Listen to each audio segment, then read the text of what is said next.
Dari itu saya mencari cara yang murah supaya nama saya gampang viral dan gampang terkenal. Maka dari itu semua baliho saya gambarnya adalah gambar Ultraman. Oke, jadi sejak zaman pemilu kemarin kita sudah pakai kostum Ultraman. Kenapa kita pakai kostum Ultraman? Kita melihat aturan di KPU bahwa di kertas suara tidak ada foto, hanya ada nama dan nomor urut.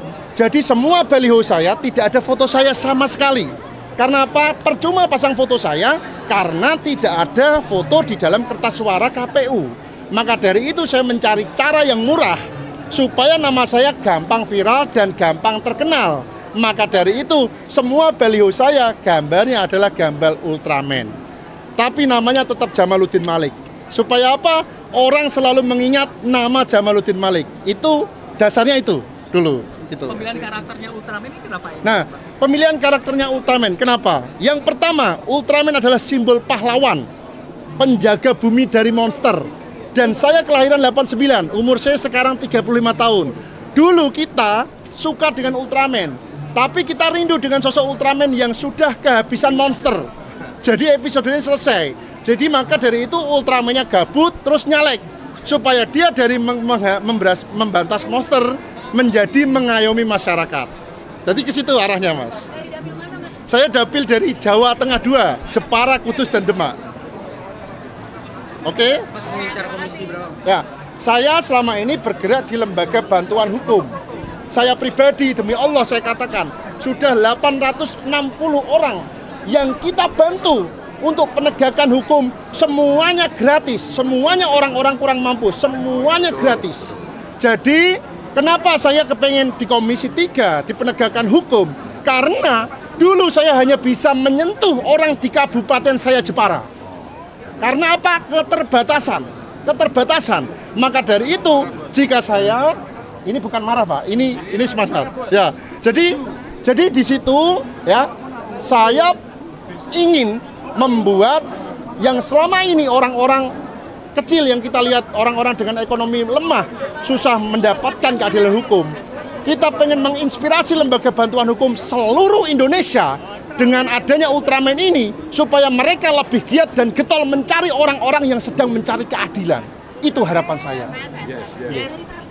Saya dari fraksi partai yang mengayomi dan melindungi, yaitu Partai Pohon Beringin, Golkar. Ya. Golkar kan simbol pengayoman. Kalau kita kepanasan, kita cari tempat adem, cari oksigen, kita ke bawah pohon beringin pasti aman. Gitu. Oke. Baik, yang pertama terima kasih teman-teman media semuanya sudah mendoakan hingga hari yang kita tunggu-tunggu sudah terlaksana dengan baik, dengan lancar, dengan tertib. Nah tentu teman-teman bertanya setelah ini apa, kan begitu? Nah tentu kami insya Allah mudah-mudahan khususnya dari fraksi Partai Amanat Nasional, yang pertama secara normatif akan melaksanakan tugas dan fungsi kita. Kebetulan kami pernah duduk di eksekutif, jadi saya kira kalau ada pertanyaan teman-teman terkait dengan pengen di komisi berapa, kami fatsun dengan keputusan Ketua Umum. Kami mendapatkan penugasan di komisi apapun, tentu insya Allah kami siap. Yang kedua, sebagai partai yang menjadi bagian daripada pendukung Presiden terpilih, ya tentu Astacita yang merupakan program prioritas pemerintah akan datang akan menjadi fokus kita untuk kita kawal, baik dari sisi kebijakan maupun politik anggaran. Nah mudah-mudahan teman-teman saya kira sekarang saatnya bersatu ya dari semua sisi, dari semua aspek, dari semua sektor, sehingga ke depan tujuan kita untuk menuju atau mencapai Indonesia maju, Indonesia emas di 2045 bisa kita capai. Saya kira itu bisa sampaikan, terima kasih. Setelah ini nanti kita lanjut lagi setelah makan siang. Assalamualaikum. Oke, Assalamualaikum warahmatullahi wabarakatuh. Saya pikir Abu Bakar Lapsi dari PKS, Dapil Kalimantan 1, dan dari daerah Tabalong sampai Batola ya di Kalimantan Selatan. Saya pertama mengucapkan terima kasih kepada Dapil yang mempercayai saya untuk kembali untuk kelima kalinya. Ya jadi dari keempat ke lima. Ya saya pikir saya harus lebih berbakti lagi, berbuat banyak untuk Dapil dan NKRI. Yang pertama saya harus perhatikan masalah pendidikan, masalah kesehatan, masalah pembangunan, dan sesuai komisi saya kalau masih berlanjut penegakan hukum. Itulah kira-kira. Sehingga saya berharap periode ke depan bisa lebih baik lagi. Saya dengar hampir 50% milenial. Artinya apa? Jangan sampai milenialnya yang datang anaknya si Pulan, anaknya gubernur, cucunya bupati atau dan sebagainya. Tapi kita berharap anak-anak muda milenial yang potensial, yang bisa menyuarakan suara rakyat lebih baik lagi. Dan kalau biasanya kalau anak muda tuh lebih bersih. Gitu. Yang tua-tua ini agak repot kadang-kadang. Ya. Tapi kita tetap menjaga istiqomah. Begitulah kira-kira kawan-kawan sekalian. Kalau mau udah diputuskan kenapa tidak? Yang masalah IKN belum siap menerima kita.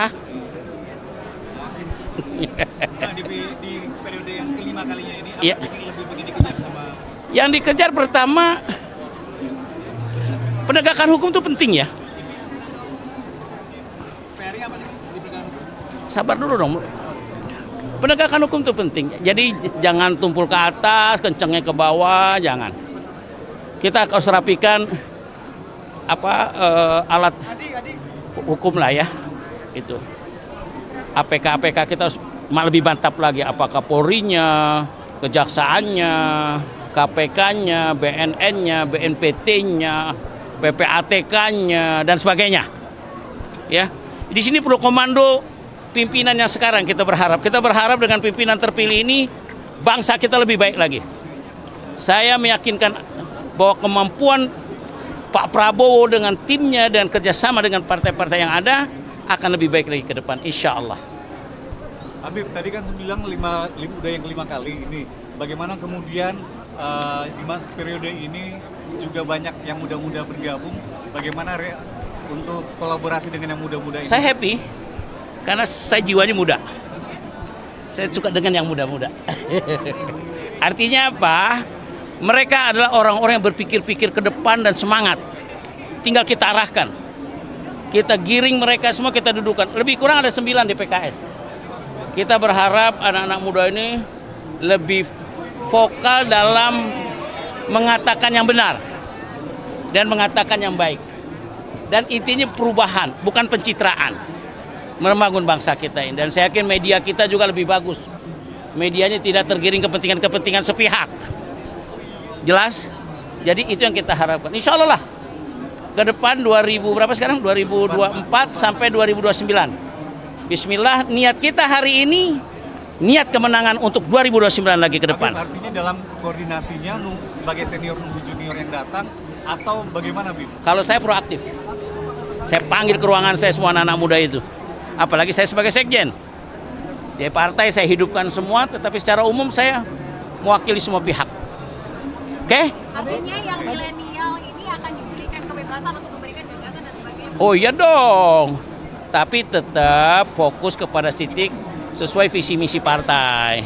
Ya. Habib, kemarin kan Pak Prabowo udah memanggil sejumlah tokoh jelang pengumuman menteri. Kalau dari PKS sendiri ada yang dipanggil nggak ke kamu? Pasti, kita tunggu aja, sabar, pelan-pelan, on the track lah. Tapi belum ada yang dipanggil. Ya tunggu saja. Siapa tuh? Nantilah. Nanti kalau diajukan siapa yang diajukan? Nantilah masih dirapatkan, diputuskan. Oke? Menjemput bola mencari tahu akan dipanggil. Ya, bola biasa. Main bola kan saling menjemput, ya ta? Oke, salam semua. Terima kasih, Habib. Assalamualaikum warahmatullahi wabarakatuh. Ya Allah. Terima kasih sebelumnya semuanya media. Media luar biasa. Udah kasih support ini periode keempat.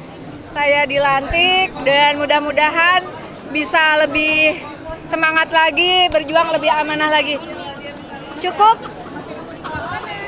banyak banget yang ada yang harus dikawal, kasus-kasus korupsi besar terutama di BUMN kemarin ya, Timah, Taspen, Asabri, semuanya itu tidak boleh dilupakan. Juga yang terdekat adalah tetap tolak ekspor pasir laut.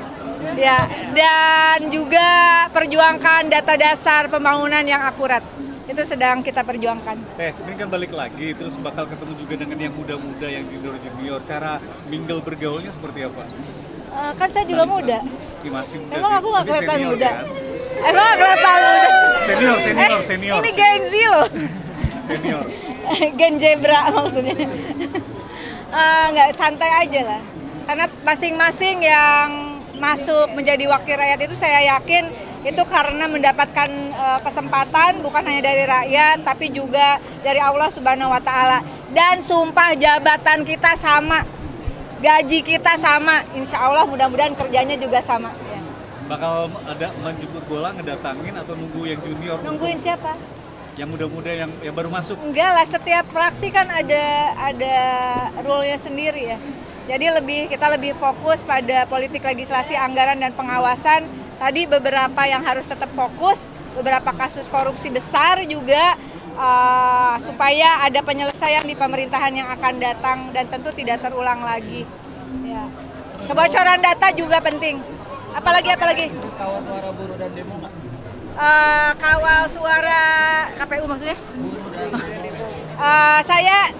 Semua yang bisa saya kawal sekuat tenaga saya ya. Tergantung juga komisinya, tapi insya Allah beberapa waktu ini, oh ya ada satu yang terdekat yang juga sedang kita kawal, yaitu SK Bidan yang sempat dihambat, udah lulus ujian kemarin, mereka akhirnya dapat ujian lagi. Semoga SK-nya sebagai P3K tidak ditahan lagi oleh negara, amin. Amin, makasih Bek. Makasih ya. Kalau perihal ekonomi saat ini kan banyak juga anak muda yang mengeluhkan di gadget yang sudah bekerja. Kamera Bek, kamera. Jawabnya di kamera. Hai Besti. Apa? Sekarang data menyatakan bahwa ada PHK yang cukup besar ya. Kurang lebih hampir 100.000 di tahun ini. Dan itu yang terdaftar. Juga kita sedang menangani beberapa kasus indikasi tindak pidana perdagangan orang. Baru dibentuk direktoratnya di Kepolisian Republik Indonesia, di Barreskrim. Dan dari Kemenlu sendiri, data yang terindikasi online scamming itu anak-anak muda di luar negeri ada sekitar 3.000 orang. Kita nggak tahu cara balikinnya gimana. Nah, intinya dari semua itu harapan saya ke depan adalah betul-betul ada fokus penciptaan lapangan kerja yang terintegrasi dengan sistem pendidikan. Jadi orang sekolah itu udah bisa jelas nanti kerjanya di mana. Karena itu dimulai dari SMA katakanlah, terutama vokasinya ditingkatkan, politekniknya ditingkatkan yang disesuaikan dengan kebutuhan industri kita. Nyolek apa ngapain? Oh enggak. Oke, udah cukup ya. Terima kasih. Tolak tapera, tolak pensiun tambahan, semoga gaji yang nambah semuanya. Ya. Ayo tanya dulu. Resmi ya. Ya, jadi tadi pagi kita kan saya sendiri kan pakai kostum Ultraman. Tapi karena memang tidak dibolehkan, saya mendelegasikan salah satu tim saya untuk menggantikan saya. Itu ya.